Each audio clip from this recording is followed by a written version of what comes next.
Olá, galera, tudo bem com vocês? Espero que sim. Que bom estar com vocês aqui no nosso canal. Compartilhe esse vídeo para quem precisa, trazendo informação da língua portuguesa, curiosidades, ajudando pais, alunos, professores e afins, todos aqueles que querem aprender um pouco mais da nossa língua. Eu vou falar hoje da diferença de mas e mais. Então, vamos começar com mas, que está trabalhando com uma oposição. Então, com uma linha de pensamento, se eu falar uma coisa boa, depois eu posso falar uma coisa ruim em seguida. Então, eu uso mas. Mas eu também posso trocar e usar sinônimos. Então, posso usar mas, porém, contudo, todavia, no entanto, entretanto. Por quê? Para que o texto não fique cansativo, principalmente uma redação. Você começou lá em cima, no primeiro parágrafo, no segundo, usou mas.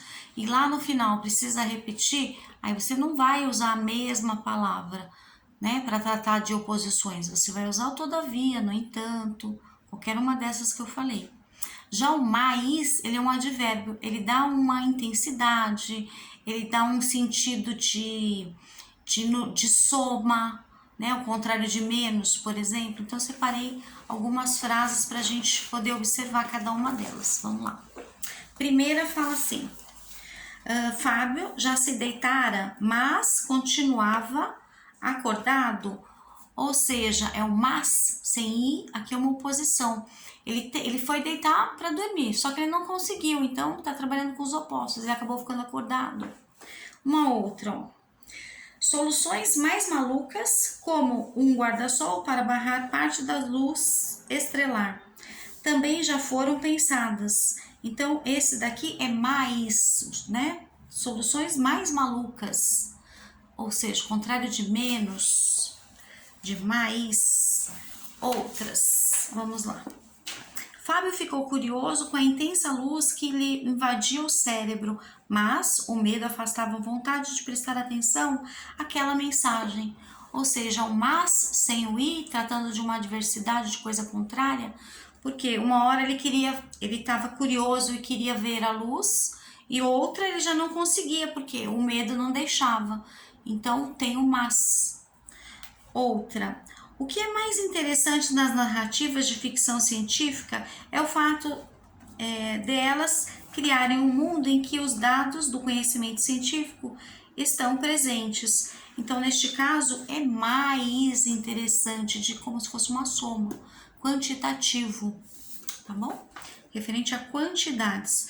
Então, para fechar, referente a essas questões. Então, vou deixar as duas últimas com o advérbio mais de intensidade e para reforçar que uma vai dar um entendimento de intensidade e a outra de quantidade, de soma, de mais mesmo.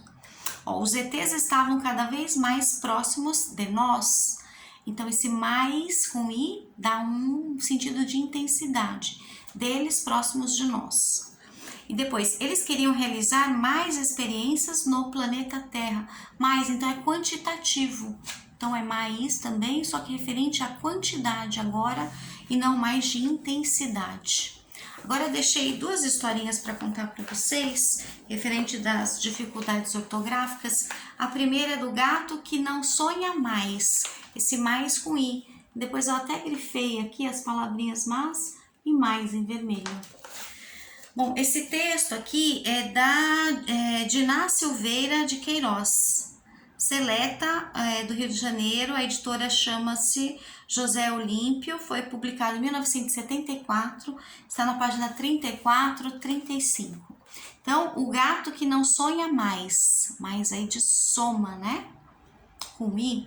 Mas só que aí vai começar o primeiro parágrafo com mas, como uma oposição, sem o i. Olha lá. Abre aspas, né? É só um trechinho. Mas jamais vi um gato sonhador. Este, todavia, sonhava e muito. Então foi-lhe feita uma experiência neste mundo dos homens que se creem, mesmo os reis de criação, bem se alimentam dos seres vivos e quando querem fazer experimentos, lançam mão de vidas pequeninas como se fossem deuses. O cientista pegou o gato sonhador, fez queimar a zona cerebral onde deveria estar a sede dos sonhos do bichano, e o gato curou-se da pequena intervenção. Não sonhou mais nunca, mas ficou um tanto perturbado, embora dormisse normalmente. 3 meses depois, o gato morreu. Então vamos fazer uma análise aqui do começo, né? Quando ele usou o mas, jamais viu um gato sonhador, porque o início ele começou o gato que não sonhava mais. Então aí dá uma sensação de contrário de menos, né? Mais com i, e depois uma oposição. E depois quando ele falou assim, ó, não sonhou mais nunca, ele poderia até ter trocado o sentido, não sonhou nunca mais, mas ele quis, né? Ela, né, a autora, ela quis escrever dessa maneira propositalmente. Então esse mais como soma, mas depois, logo em seguida, sem o i como uma oposição. Ficou um tanto perturbado, né? Então, embora dormisse normalmente. E é isso. O segundo, então, e último texto chama Historietas. Tem até um vídeo meu que eu fiz, depois eu deixo o link embaixo, contando a história de histórias e de histórias com E ou com H, que é muito interessante. Aí eu falo de historietas também, de onde então veio essa história de história com E ou com H. Bom, então esse daqui também para falar das dificuldades ortográficas do mas e mais. Vamos lá. Havia um elefante gigantesco, pesadão, forte, que julgava todo mundo. Tratava todos os outros animais com desdém. Desdém é pouco caso, né? Ameaçando-os com sua pata poderosa e com sua tromba rija. Rija é dura, forte, né? A coisa estava se tornando insuportável, de tal modo que, por sugestão do grilo, foi marcada uma reunião secreta a fim de se discutir o que fazer nessa situação, para que todos pudessem viver livremente. Na hora aprazada, ou seja, combinada, mais de 200 bichinhos estavam presentes. Muitas ideias foram aventadas, mas sempre esbarravam na força e no tamanho do elefante. Então, olha, esse texto é Historietas do Baú do Meu Coração, de Laulo Trevisan, O Elefante e a Abelhinha, é o título.